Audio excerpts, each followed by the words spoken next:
The objective of this example is to offer a means in evaluating the impact on concrete stresses when reinforcement is present. In the general case, when a concrete segment is provided with non-pre-stressed reinforcement, the applied actions at the ends of the segment will be resisted jointly by concrete and reinforcement. The participation of concrete and reinforcement in resisting applied loads depends on their stiffness at the time the load is applied. Initial forces will be redistributed between the concrete and steel due to creep. At any given time, the resultant of the stresses over a cross-section is in equilibrium with the applied actions on the section. The distribution of stress over the cross-section, however, depends on the load history and construction of the associated segment. ADAPT-ABI offers the capability to output the stress developed in both concrete and non-pre-stressed reinforcement, along with that portion of moment, shear, or axial load associated with each. Through use of the rebar command, these results can be output for any pre-capture stage. The structure for this example is a balanced cantilever bridge extending 55 feet to each side of a 60-inch by 60-inch by 35-foot tall pier.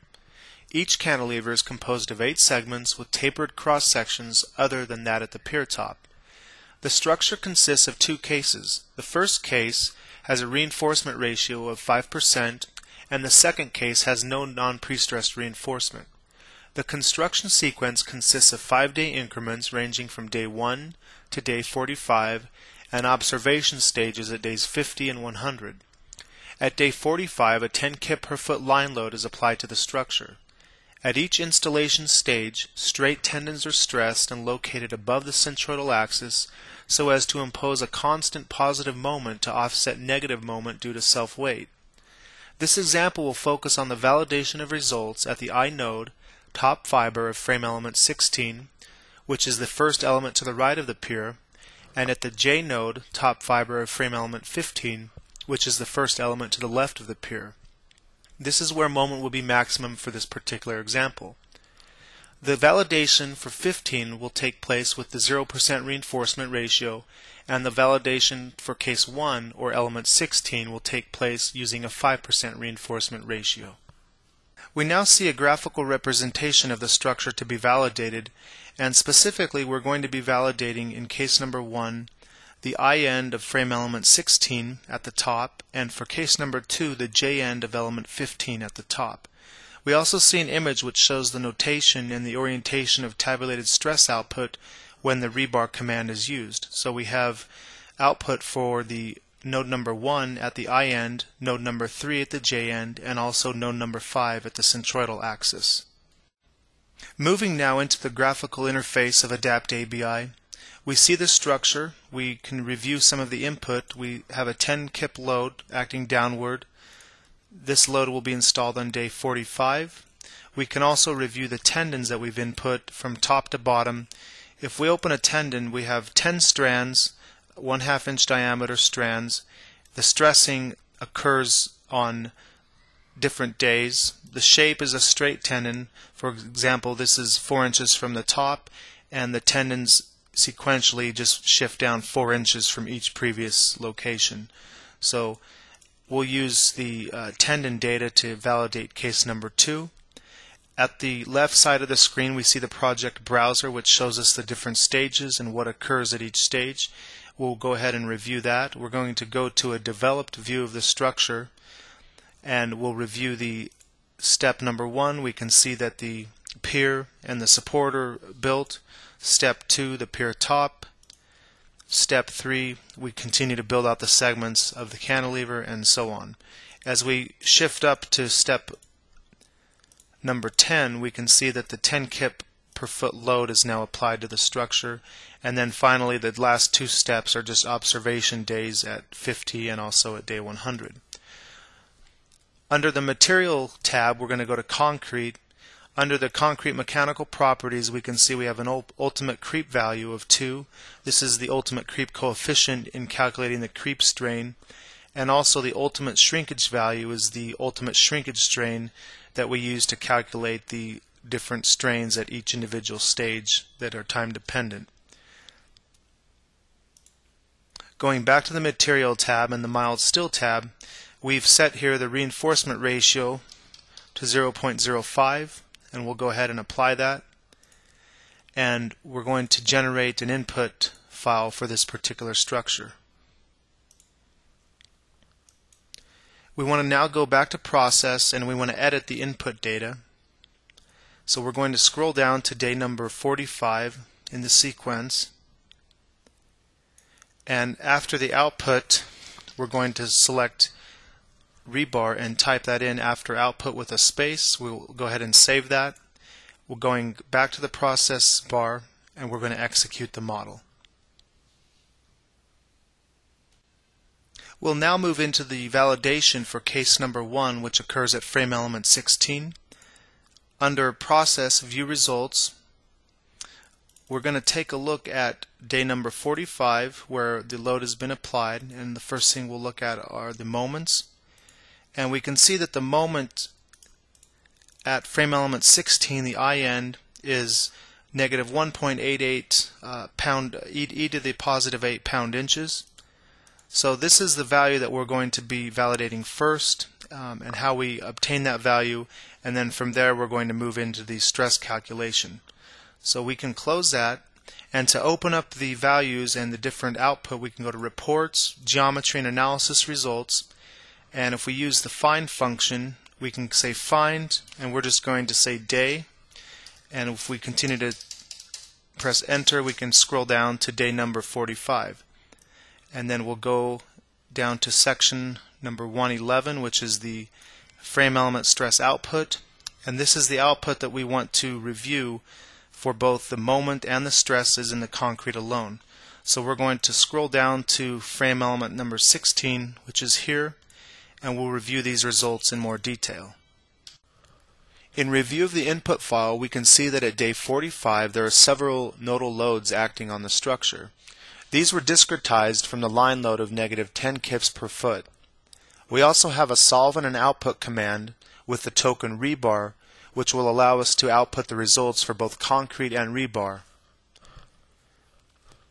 In section block 111 we're going to focus on frame element number 16, and we're going to validate the stress when rebar is present with a uniform intensity of 0.05 or 5%. This is case number 1. We're going to validate the results at the I end top fiber. So to determine the concrete moment, we're going to take the total moment and subtract the rebar moment.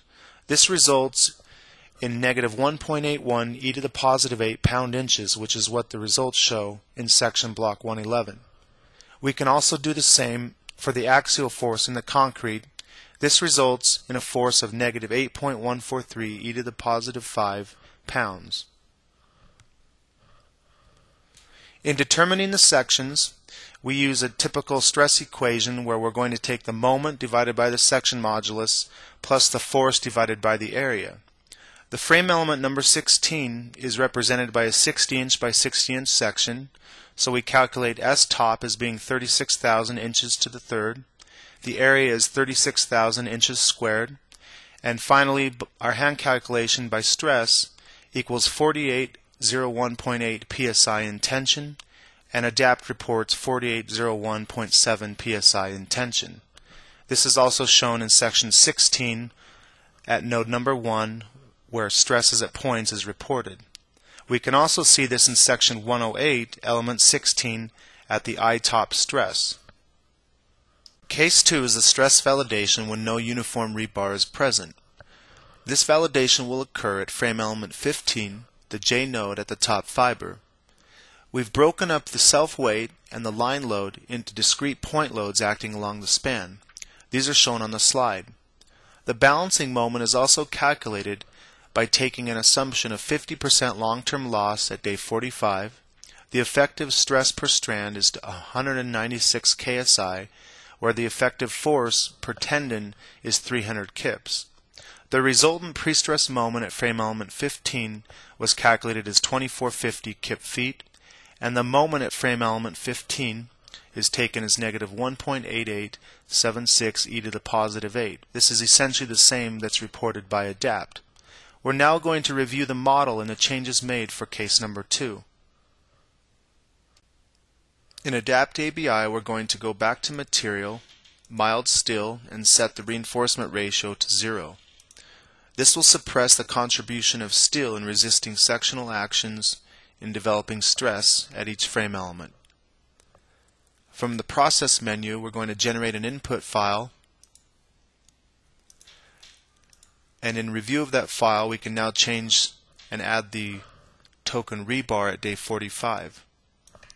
After the output command, we'll type in rebar, we'll save the file, and now we're going to execute that.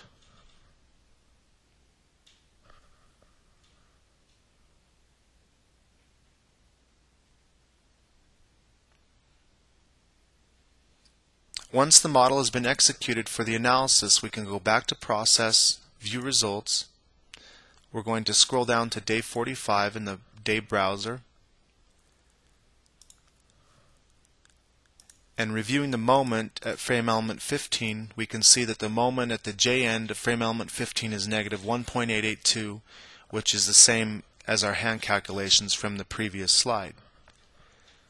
We'll exit Viewer and generate the report. We're going to scroll down to day 45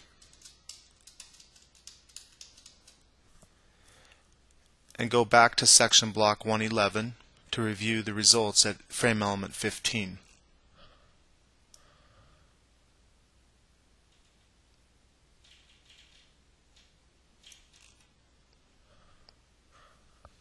Continuation of case number 2, the stress validation when no uniform reinforcing is present.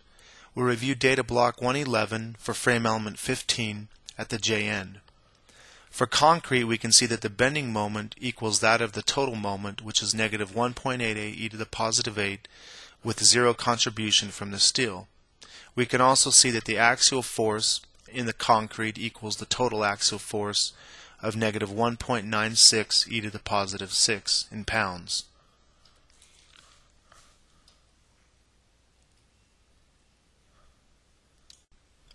The stress is calculated at the top fiber of the J node for frame element 15. The stress calculation is similar to that for element 16, using the section modulus and the area, and also the moment and the force from the previous slide. The frame element is 60 inches by 60 inches, S top is 36,000 inches cubed, the area is 3,600 inches squared, and the resulting stress, calculated by hand, is 4562.7 psi in tension. ADAPT reports 4682.3 psi in tension. This results in a 2 to 3% difference.